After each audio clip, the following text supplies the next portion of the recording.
Welcome back. Today we're going to be doing some maintenance on the D160. This maintenance will also apply to multiple in the 100 series. I'm currently at 333.4 hours.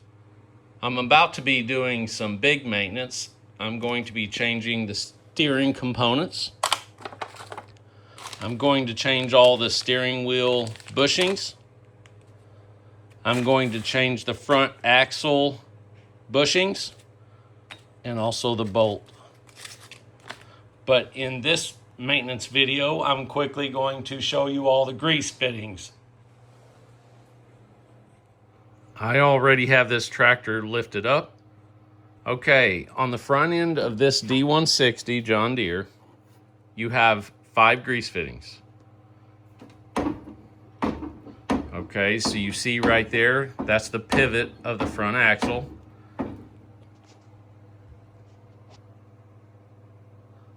There's a very important grease fitting. On the sides, on each side, I put an arrow on this one. You have a wheel grease fitting.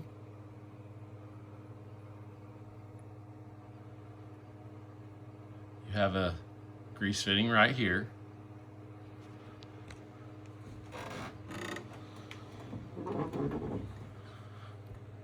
Same on this side. Grease fitting here. Grease fitting here. On this grease fitting here on the axle center, you're going to be seeing a video on that one where I'm going to be changing the 2 bushings. There's a bushing comes in from this side, a bushing comes in from this side, and then the bolt and the nut comes across. So that'll be coming soon. Side note, had I greased it enough, I probably would not be having to replace it. You can see the play, and that is because I was not greasing it enough.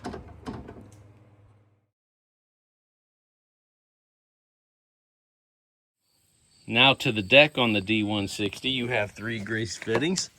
You have 1 on each spindle, 1 right there. That's on the left side. On your center spindle, you have 1 right here, 1 right there. And on the right side, you have 1 right here.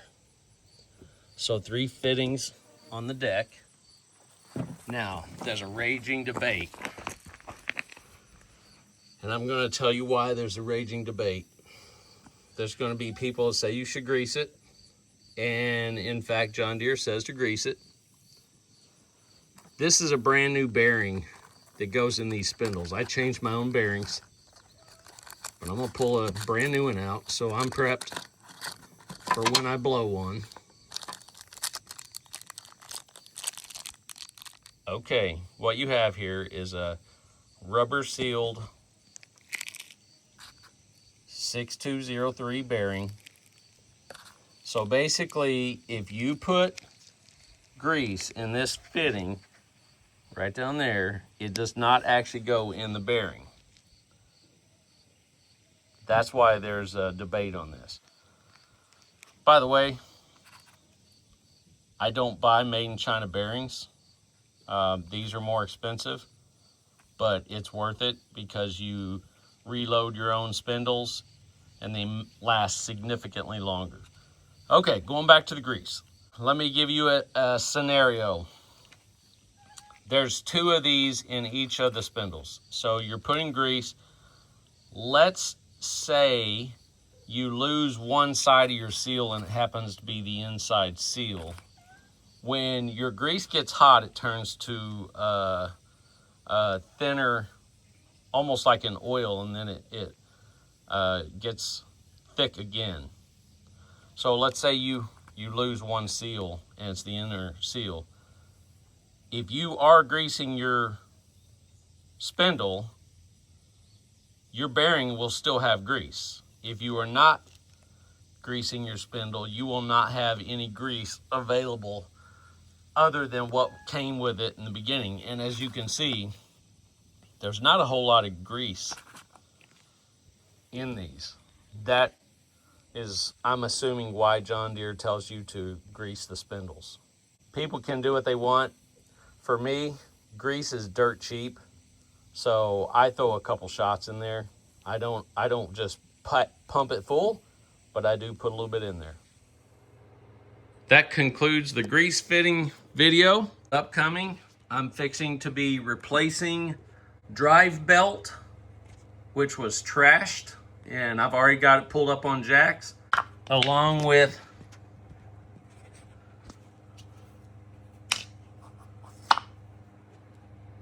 new pulleys. One of the old pulleys was completely damaged. This one still looks okay. It's got a little roughness, but I'm gonna go ahead and replace it since I've got it. And I'm replacing the drive belt anyway. See you soon.